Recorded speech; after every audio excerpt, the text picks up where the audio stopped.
साल था 1468 ईस्वी। स्थान मेवाड़ का वो अजयी दुर्ग जिसे भेदना दुश्मन के लिए नामुमकिन था, कुंभलगढ़।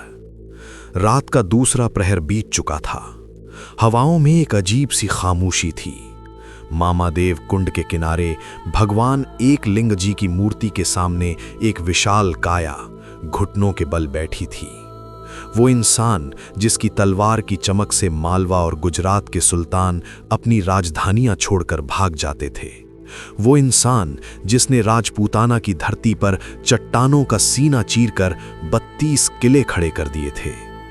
वो आज अकेला था, निहत्था था और ध्यान में लीन था। उसे लगा कि वो सुरक्षित है।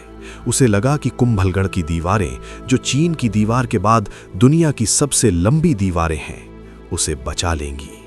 लेकिन उसे नहीं पता था कि खतरा दीवार के बाहर नहीं, दीवार के अंदर था।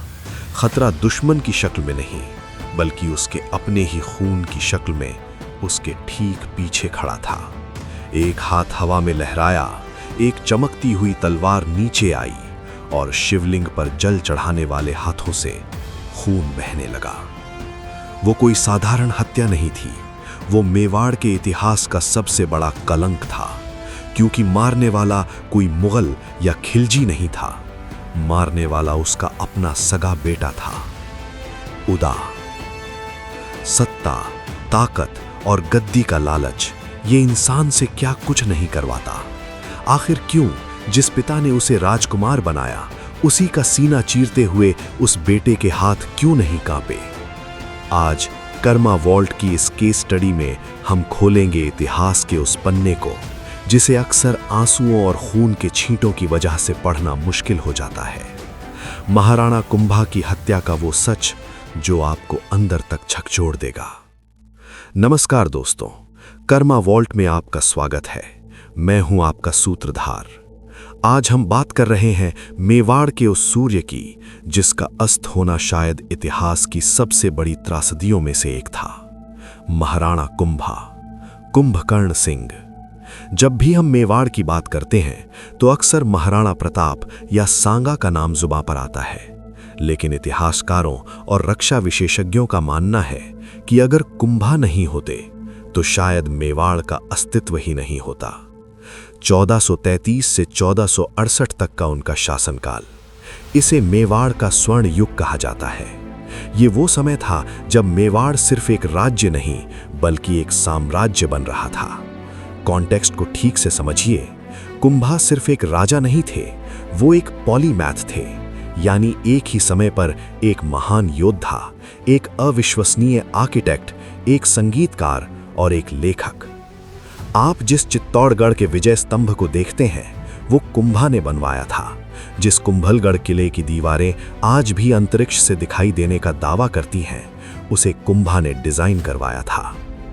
लेकिन दोस्तों, कहानी ईंट और पत्थरों की नहीं है। कहानी है एक बाप और बेटे के रिश्ते की। सोचिए, एक पिता जो दिन रात युद्ध के मैदान में खून बहा रहा है ताकि उसका बेटा एक सुरक्षित और विशाल साम्राज्य पर राज कर सके, और दूसरी तरफ एक बेटा जो महलों में बैठा ये गिन रहा है कि उसका पिता कब मरेगा, कब वो बूढ़ा होगा और कब वो गद्दी खाली होगी। इस कहानी में हम 3 पहलुओं का विश्लेषण करेंगे। 1. कुंभा की महानता और उनका पागलपन। 2. उदा की मनोवैज्ञानिक स्थिति, साइकोलॉजी ऑफ ग्रीड। और 3. वो श्राप जो पितृहंता बनने के बाद उदा को झेलना पड़ा।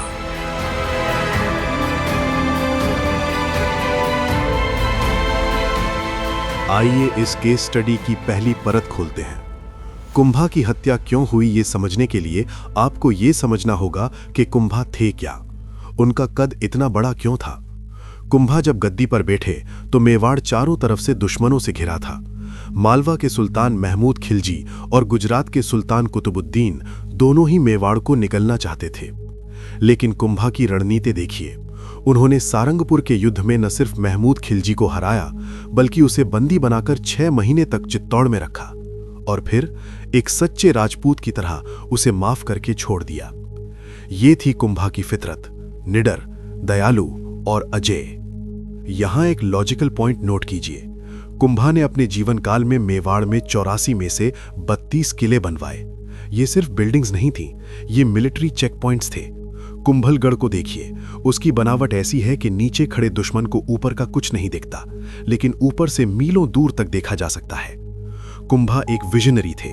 वो जानते थे कि भविष्य में मुगलों या बाहरी ताकतों के हमले होंगे, इसलिए उन्होंने मेवाड़ को एक अभेद्य किले में बदल दिया था। सारी प्रजा उन्हें भगवान की तरह पूजती थी। दरबार में उनका सम्मान ऐसा था कि बड़े बड़े सामंत भी उनकी आंखों में आंखें डालकर बात नहीं करते थे। सब कुछ सही चल रहा था, लेकिन फिर समय का पहिया घूमा। कहते हैं इंसान को अगर कोई हरा सकता है तो वो खुद उसका शरीर या उसका अपना खून। उम्र के 50वें पड़ाव तक आते आते महाराणा कुंभा को एक रहस्यमय बीमारी ने जकड़ लिया। इतिहासकार इसे उन्माद रोग कहते हैं।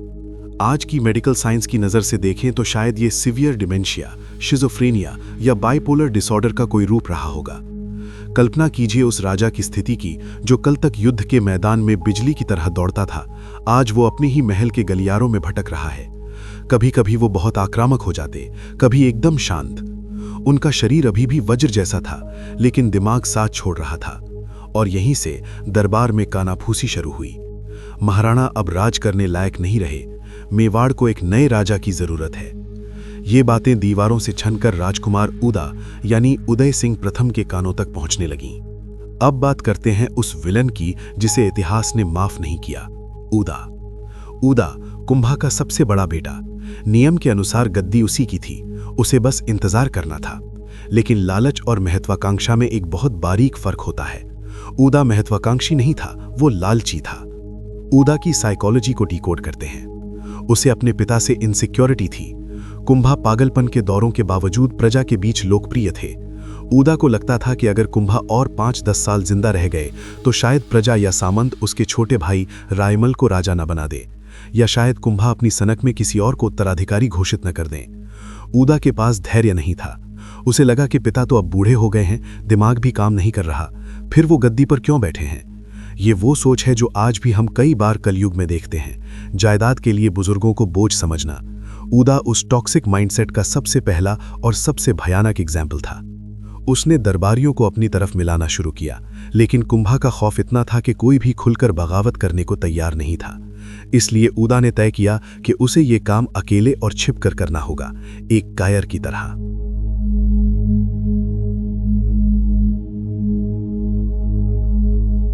(1468) की वो रात आ गई। महाराणा कुंभा कुंभलगढ़ दुर्ग में थे। अपनी बीमारी की वजह से वो अक्सर एकांत में रहना पसंद करते थे। उन्हें शांति सिर्फ एक ही जगह मिलती थी, मामा देव कुंड के पास। दृश्य को अपनी आंखों के सामने लाइए। रात का सन्नाटा, पानी की हल्की आवाज। महाराणा कुंभा, जिनकी एक आवाज से हजारों तलवारें म्यान से निकल आती थीं, आज वो निहत्थे बैठे थे।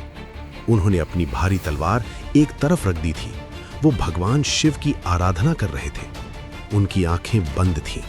तभी पीछे से कदमों की आहट हुई। क्या कुंभा ने उसे सुना होगा? शायद हां, लेकिन क्या उन्हें शक हुआ होगा? नहीं, क्योंकि पीछे कोई दुश्मन नहीं, उनका अपना बेटा था।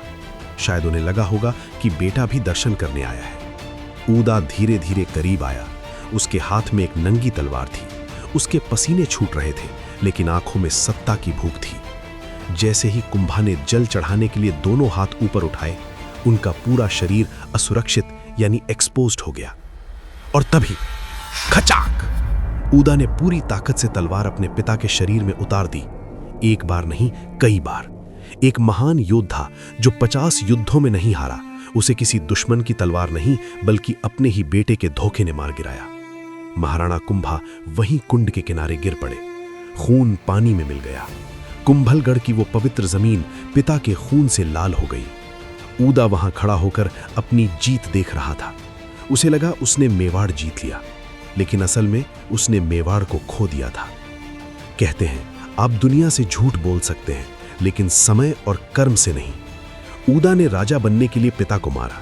वो गद्दी पर बैठा भी। उसने खुद को राणा उदय सिंह घोषित किया, लेकिन क्या वो राज कर पाया?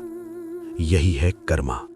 जैसे ही मेवाड़ के सरदारों और सामंतों को पता चला कि कुंभा की मौत कोई बीमारी नहीं बल्कि हत्या है और हत्यारा उनका अपना बेटा है, पूरा मेवाड़ उबल पड़ा। जिस गद्दी के लिए ऊदा ने अपने पिता का खून बहाया, वो गद्दी उसे कांटों की तरह चुभने लगी। सरदारों ने उसके सामने सिर झुकाने से मना कर दिया। उसे पितृहंता यानी पैट्रिसाइड कहा जाने लगा। महज कुछ ही सालों में उसके छोटे भाई रायमल ने उसे बुरी तरह हराया। ऊदा को अपनी जान बचाकर भागना पड़ा। वो मेवाड़ से भागा, दर दर की ठोकरें खाईं और अंत इतिहासकारों के अनुसार ऊदा की मौत आकाशीय बिजली यानी लाइटनिंग स्ट्राइक से हुई। सोचिए, जिस इंसान ने सत्ता के मद में अपने जनक यानी क्रिएटर को मारा, उसे प्रकृति ने अपनी आग से भस्म कर दिया। न गद्दी मिली, न सम्मान मिला और न ही शांति से मौत मिली। महाराणा कुंभा आज भी अमर है। उनका विजय स्तंभ आज भी आसमान का सीना चीर कर खड़ा है। लेकिन ऊदा इतिहास के पन्नों में एक काले धब्बे की तरह सिमट कर रह गया। ये कहानी हमें सिखाती है कि शॉर्टकट और लालच से आप चीजें हासिल तो कर सकते हैं, लेकिन उन्हें भोग नहीं सकते, क्योंकि जिस नींव में अपनों का खून मिला हो, वो इमारत कभी टिक नहीं सकती। अगर आपको मेवाड़ के इतिहास का ये कड़वा सच पसंद आया और आप चाहते हैं कि हम ऐसे ही और अनसुने किस्से आपके सामने लाएं, तो इस वीडियो को लाइक करें और कमेंट्स में लिखें जय मेवाड़। क्या आपको लगता है कि ऊदा के साथ जो हुआ वो सही था? अपनी राय जरूर बताएं। मिलते हैं अगले मंगलवार एक और रहस्य के साथ। तब तक के लिए सावधान रहें, सतर्क रहें।